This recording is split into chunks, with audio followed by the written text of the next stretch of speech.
Chapter 26. Well, Cody said, looking over the heap of gemstones and jewelry, if this achieved nothing else, at least it made me rich. That's a failure I can live with. Tia snorted, picking through the jewelry. We four, including Prof, sat around a large desk in one of the cubicles. Megan and Abraham were on guard duty, watching the tunnel into the bank chamber. There was a hollowed feeling to the room, like I somehow had to show respect, and I think the others must have sensed it too. They spoke in low, muted voices. All except Cody.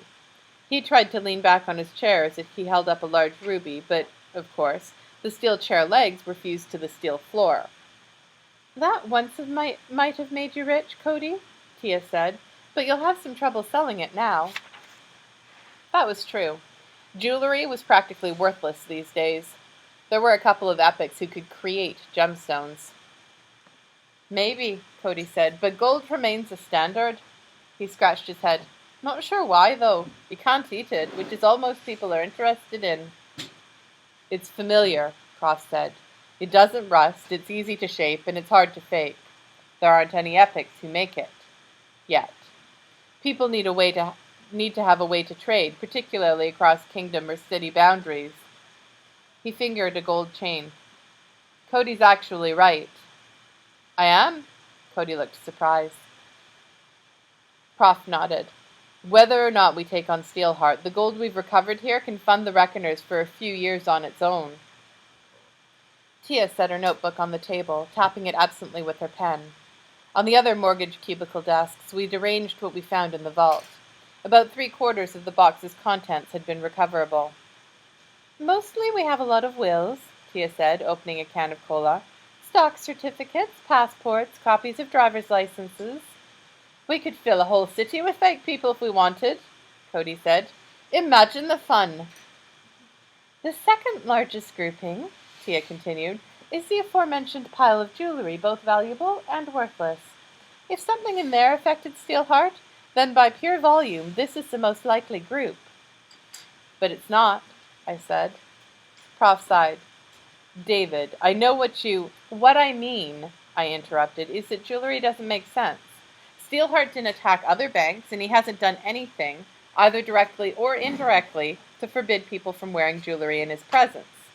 Jewelry is common enough among epics that he'd have to take measures. I agree, Tia said, though only in part. It's possible we've missed something. Steelheart has proved subtle in the past. Perhaps he had a secret embargo on a certain type of gemstone. I'll look into it, but I think David's right. If something did affect Steelheart, then it's likely one of the oddities. How many of those are there? Prof asked. Over 300, Tia said with a grimace. Mostly mementos or keepsakes of no intrinsic value. Anything among them could be our culprit, theoretically. But then there's a chance it was something one of the people in the room was carrying on them. Or it could be, as David seems to think, something about the situation. It's very rare for an epic's weakness to be influenced by just proximity to something mundane, I said, shrugging. Unless an object in the vault emitted a kind of radiation or a light or a sound, something that actually reached Steelheart, the chances are slim that it was the culprit. Look through the items anyway, Tia, Prof said. Maybe we can find a correlation to something Steelheart has done in the city. What about the darkness? Cody asked. Nightwielder's darkness? Sure, Cody said. I've always thought it was strange he kept it so dark in here. That's probably because of Nightwielder himself, I said. He doesn't want sunlight shining on him and making him corporeal. I wouldn't be surprised if that was part of the deal between them, one of the reasons Nightwielder serves beneath Steelheart. Steelheart's government provides infrastructure, food, electricity, crime prevention, to compensate for it always being so dark. I suppose that makes sense, Cody said. Nightwielder needs darkness, but he can't have it unless he's got a good city to work from. Kind of like a piper needs a good city to support him, so he can stand on the cliff tops and play. A piper? I asked.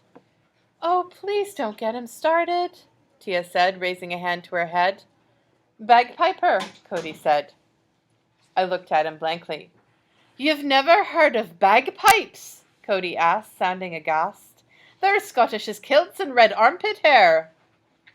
Yuck, I said. That's it, Cody said. Steelheart has to fall so we can get back to educating children properly. This is an offense against the dignity of my motherland. Great, Prof said. I'm glad we now have proper motivation. He tapped the desk idly. You're worried, Tia said. She seemed to be able to read Prof pretty well. We're getting closer and closer to a confrontation. If we continue on this course, we'll draw Steelheart out, but we'll be unable to fight him. The people at the desk grew still.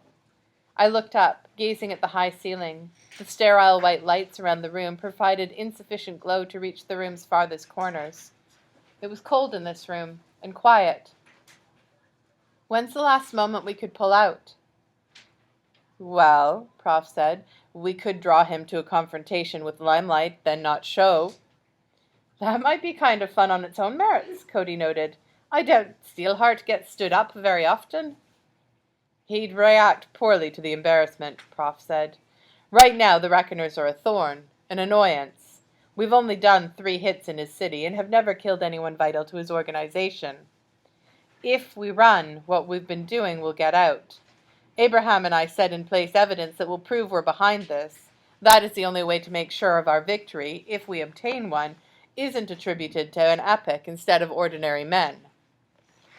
So if we run, Cody said, Steelheart will know that Limelight was a fake and that the Reckoners were working on a way to assassinate him, Tia said. Well, Cody said, most epics already want to kill the lot of us, so maybe nothing will change.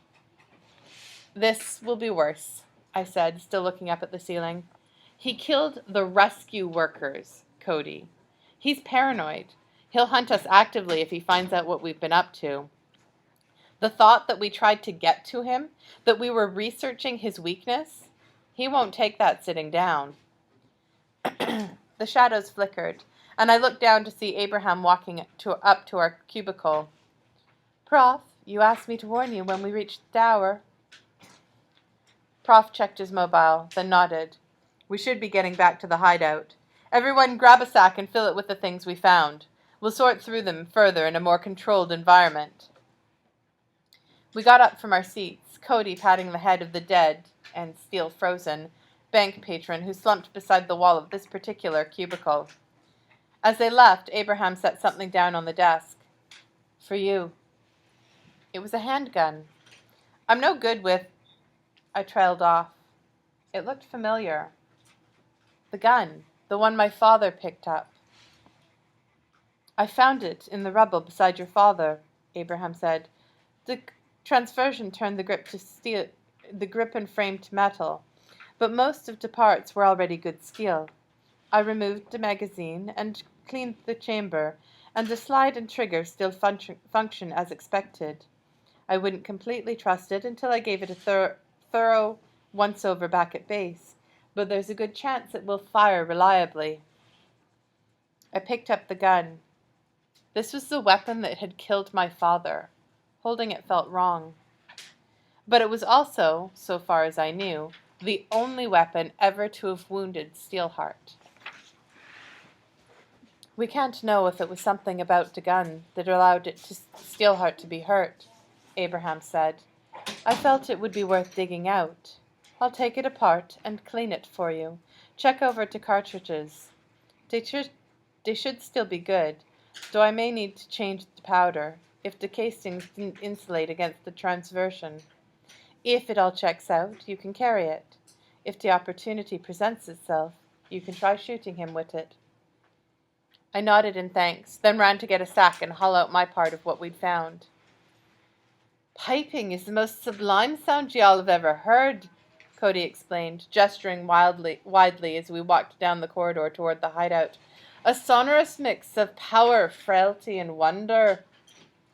It sounds like dying cats being stuffed into a blender, Tia said to me. Cody looked wistful. Aye, and a beauteous melody that is, lass. So wait, I said, holding up a finger.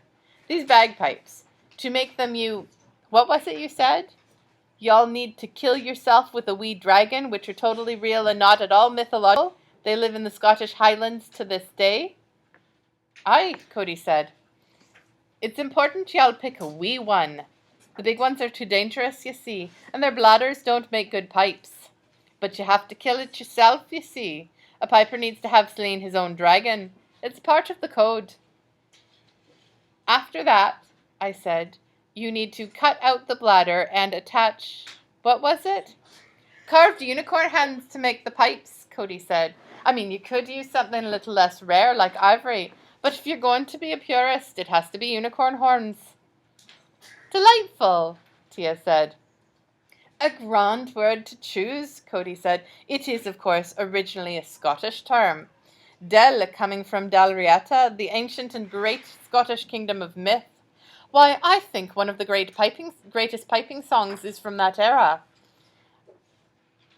Abser e da choice ina dun e dayan. Abha what? I asked. Abser e da choice e na dun e dayan, Cody said. It's a sweetly poetic name that doesn't really translate to English. It means the devil went down to Edinburgh in Scottish Gaelic, Tia said, leaning in toward me but speaking loudly enough that Cody could hear. Cody, for once, missed a step. You speak Scottish Gaelic, lass? No, Tia said, but I looked that up the last time you told this story. You did, eh? Yes, though your translation is questionable. Well now, I always did say you were a smart one, lass. Yes, indeed. He coughed into his hand. Ah, look, we're at the base. I'll continue the story later. The others had arrived at the hideout just ahead, and Cody scurried up to meet him, then followed Megan up the tunnel. Tia shook her head, then walked with me to the tunnel.